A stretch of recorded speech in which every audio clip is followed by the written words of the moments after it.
आप तसव्वुर करें कि आपके पास एक ऐसी दस्तावेज है, मतलब एक ऐसी किताब जो हजारों साल पहले सामने आई, मगर आज के इस जदीद और पेचीदा दौर के जो मुआशी और माशरती मसाइल है ना, उनका बिल्कुल मुकम्मल हल पेश करती है। तो आज हम अपनी इस तहकीक में बिल्कुल ऐसी ही एक अजीम दस्तावेज की गहराइयों में उतरने वाले हैं। आज के इस डीप डाइव का असल मकसद फराहम किए गए दस्तावेजात यानी सूरा अल बकरा की तफसील का निचोड़ निकालना है। ये कुरान की सबसे लंबी सूरा है। बिल्कुल सबसे लंबी। और हाँ, मतलब जरा इसकी वसअत का अंदाजा लगाइए। इसमें 286 आयात और 40 रुकू हैं। और एक अहम हकीकत जो नोट्स में हाईलाइट की गई है वो ये कि ये एक मदनी सूरा है, यानी ये हिजरत के बाद उस वक्त नाजिल हुई जब दरअसल एक नए मुआशरे की बुनियाद रखी जा रही थी। सही कहा आपने। और मैं यहाँ वाज़ेह करना चाहूँगी कि इस तहकीक का मकसद सिर्फ मजहबी या तारीखी मालूमात देना नहीं है, बल्कि जो नोट्स हमारे पास हैं वो इस बात पर बहुत जोर देते हैं कि ये सूरा किस तरह इंसानियत के लिए एक मुकम्मल ज़ाब्ता हयात पेश करती है, यानी ज़िंदगी गुजारने का एक ऐसा कानून जो हर पहलू को कवर करता है। सुनने वालों को आज इस डिस्कशन में नफ्सियाती, मुआशरती और माशी पहलुओं के बारे में वाकई बहुत कुछ नया जानने को मिलेगा। बिल्कुल। हम सिर्फ अकीदत की बात नहीं कर रहे हैं, हम एक ऐसी दस्तावेज का तज्जिया कर रहे हैं जो एक पूरे मुआशरे की बुनियाद रखने के असूल बयान करती है। अच्छा, तो चलिए इन बातों की तह तक जाते हैं। हाँ। सबसे पहला सवाल जो जहन में उभरता है वो इस अजीम सूरा के नाम के हवाले से है, अल बकरा, जिसका मतलब गाया या काओ है। मतलब हैरत होती है कि इतनी वसी और अहम सूरा जिसमें रियासत और माशरे के इतने बड़े कवानीन हैं, उसका नाम एक जानवर पर क्यों रखा गया है। ये बहुत इंटरेस्टिंग पॉइंट है ना जी। जब हम मवाद में आयात 47 से 73 यानी 67 से 73 के हवाले से इसकी वजह देखते हैं तो वहाँ हजरत मूसा और उनकी कौम का वाक़या मिलता है, जिसमें उन्हें एक गाया ज़बह करने का हुक्म मिला, मगर बजाय इसके कि वो सीधा हुक्म मानते और अमल करते, उन्होंने बेचा बहस शुरू कर दी। उन्होंने सवालात किए कि गाय कैसी हो, सही, उसका रंग क्या हो, उसकी उम्र कितनी हो, वो बिल्कुल खेत में काम करने वाली हो या आज़ाद हो। और मज़े की बात यह है कि उनका मकसद मालूमात हासिल करना नहीं था। बिल्कुल नहीं था। यहाँ जो सबसे हैरान कुन बात यह है वो ये है कि ये वाक़या दरअसल इंसानी नफ्सियात और कमज़ोर ईमान की निशानदही करता है। मैं इस नफ्सियाती पहलू पर गौर कर रही थी कि जब ईमान कमज़ोर होता है ना, या सच्ची नीयत नहीं होती, तो इंसान अहकामात को टालने के लिए बहाने तराशता है। वाकई ये वाक़या बताता है कि इंसान अक्सर सीधी बात को अपनी बहस से पेचीदा बना देता है। ये नफ्सियाती पहलू वाकई बहुत गहरा है और इसको समझने के लिए हमें उस वक्त के पसे मंजर को भी देखना होगा। मदीना का वो माहौल जहाँ ये नाजिल हुई, वो एक बहुत ही मुख्तलिफ तजर्बा था। वहाँ मुसलमान थे, मुशरिकीन थे और यहूदी यानी अहले किताब भी एक साथ रहते थे। एक नया मुआशरा बन रहा था, एक ऐसी फिजा जहाँ मुख्तलिफ किस्म के लोग थे। और इस तज्जिये में ये बात बहुत वाज़े होती है कि सूरे में यहूदियों के इल्मी तकब्बुर और हसद पर तनकीद की गई है। उनके पास आसमानी किताबें थीं, वो हकीकत को जानते थे, मगर उन्होंने हसद का रास्ता चुना। और साथ ही नए मुसलमान मुआशरे के लिए हदायत दी गई। बिल्कुल, एक ऐसी जमात को उसूल दिए जा रहे थे ताकि वो एक मुतवाज़िन मुआशरा बन सकें। और ये जो आपने मुआशरे की तश्कील व फितरत की बात की ना, यही बात सूरह के आगाज में ही आती है।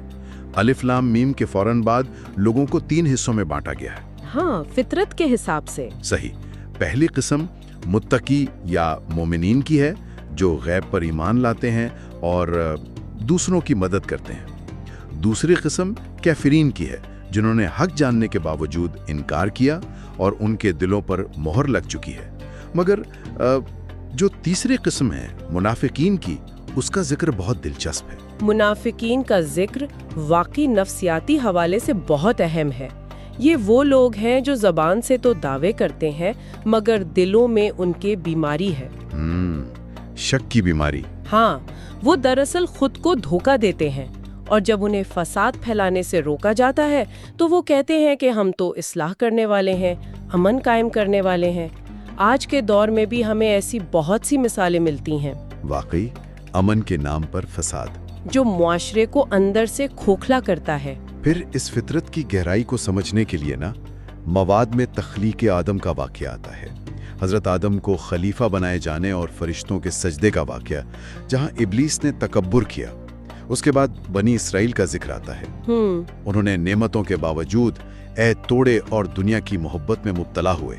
अगर हम इसको बड़ी तस्वीर के साथ जोड़कर देखें तो ये समझ आता है कि इल्म का होना काफ़ी नहीं है, उस पर अमल करना ज़रूरी है। असल चीज़ अमल है। बिल्कुल। बनी इसराइल के पास इल्म था मगर अमल नहीं था, जो आज के इस मालूमाती दौर यानी इंफॉर्मेशन एज के लोगों के लिए एक बहुत बड़ा सबक है।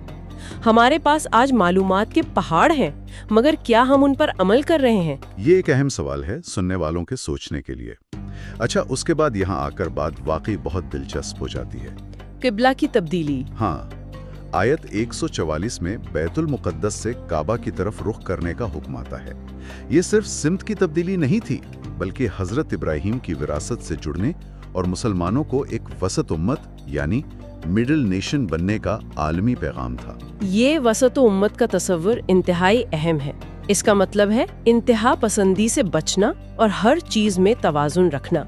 जब नए माशरे को एक नई पहचान मिली तो उन्हें कवानीन भी दिए गए। बगैर कानून के कोई निज़ाम नहीं चल सकता। और मवाद में उन कवानीन की लंबी फहरिस्त है जो एक मुकम्मल ज़ाब्ता-ए हयात पेश करते हैं, जैसे हलाल और हराम की हिदायत है, मुर्दार, खून और सूअर के गोश्त की ममानियत। फिर किसास और रोजे का जिक्र आता है। किसास यानी कत्ल के बदले का कानून, और वहाँ साथ ही माफ़ी की अहमियत भी बताई गई है। उसके बाद रमज़ान के रोज़ों की फर्जियत है ताकि लोग मुत्तकी बन सकें। और आप देखें इन कवानीन में मुआशरती तहफ़्फ़ुज़ का कितना गहरा ख्याल रखा गया है। ख़ानदानी निज़ाम के हवाले से औरतों के हुकूक, तलाक, इद्दत और महर के अहकामात, जिनमें औरतों को इज्जत और माली तहफ़्फ़ुज़ दिया गया, जो उस ज़माने के हिसाब से बहुत बड़ा इनकलाब था। बिल्कुल। और जहाँ तक फसाद को रोकने का सवाल है, वहाँ जुल्म के खिलाफ लड़ने यानी जिहाद की इजाज़त दी गई है, मगर फसाद को कत्ल से बढ़तर बताया गया है। ये कवानीन इंसाफ, ताकत और रहम का बेहतरीन तवाज़ुन पेश करते हैं। ताकत की बात निकली है तो मवाद में हज़रत तालूत और जालूत की तारीखी जंग का हवाला भी आता है, जहाँ एक छोटी जमात ने बड़ी फौज को हरा दिया। ये बताता है कि ईमान की ताकत तादाद से ज़्यादा होती है। और उस यकीन का सबसे अजीम इजहार हमें आयतुल कुर्सी में मिलता है, आयत 255। हाँ, इस सूरा की सबसे अजीम आयत। सही। ये आयत अल्लाह की वहदानियत, हयात और क़य्यूमियत को बयान करती है।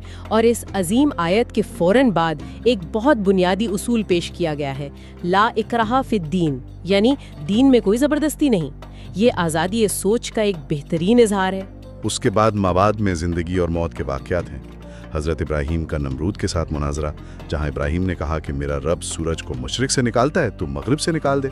नमरूद लाजवाब हो गया। फिर एक और वाक़या है, एक शख्स का जिसे अल्लाह ने 100 साल तक मुर्दा रखकर जिंदा किया। जब वो उठा तो उसका खाना पीना वैसा ही ताज़ा था। ये वाक़यात इंसानी अकल को कुदरत की ताकत दिखाते हैं। इन वाक़यात के बाद ना इस तहकीक से एक बहुत अहम सवाल उभरता है। क्या? कि इस रूहानियत का अमली दुनिया में क्या असर है, और इसका जवाब मुआशियत यानी इकोनॉमिक्स के हवाले से मिलता है। हाँ, असल में नोट्स इस पर बहुत फोकस करते हैं। मवाद के मुताबिक अल्लाह सदका को बढ़ाता है, यानी एक दाने से 700 दाने, जबकि सूद यानी रिबा को मिटाता है। सूद खाना अल्लाह और उसके रसूल के खिलाफ जंग है, क्योंकि ये अमीर को अमीर और गरीब को गरीब तर बनाता है। सदका पैसे का बहाव है और सूद पैसे को रोकने का निज़ाम है। और इस मौशी निज़ाम की शफाफियत के लिए आयत 282 में, जो कुरान की सबसे लंबी आयत है, कर्ज को लिखने और गवाह बनाने का अजीम कानून भी मौजूद है। उस वक्त दस्तावेजात लिखने का कानून वाकई इनकलाबी था। तो इस सारी तहकीक का असल नतीजा क्या निकलता है?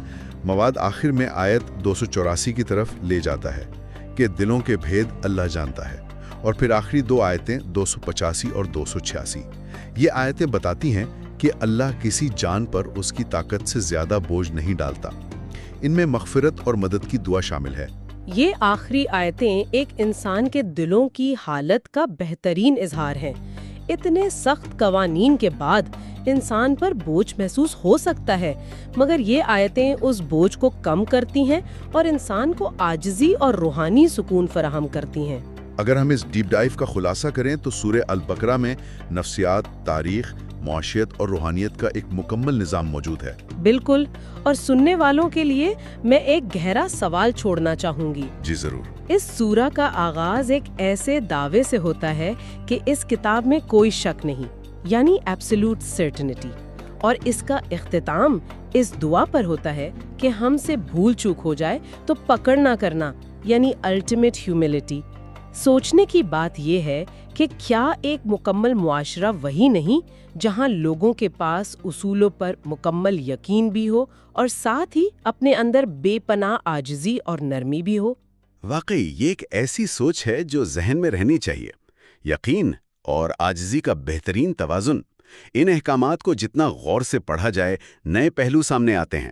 آج کی اس تحقیق میں ہمارے ساتھ شامل ہونے کا بہت شکریہ۔ سیکھنے اور سمجھنے کا یہ سلسلہ کبھی ختم نہیں ہوتا۔ اگلی نشست تک اپنا خیال رکھیں۔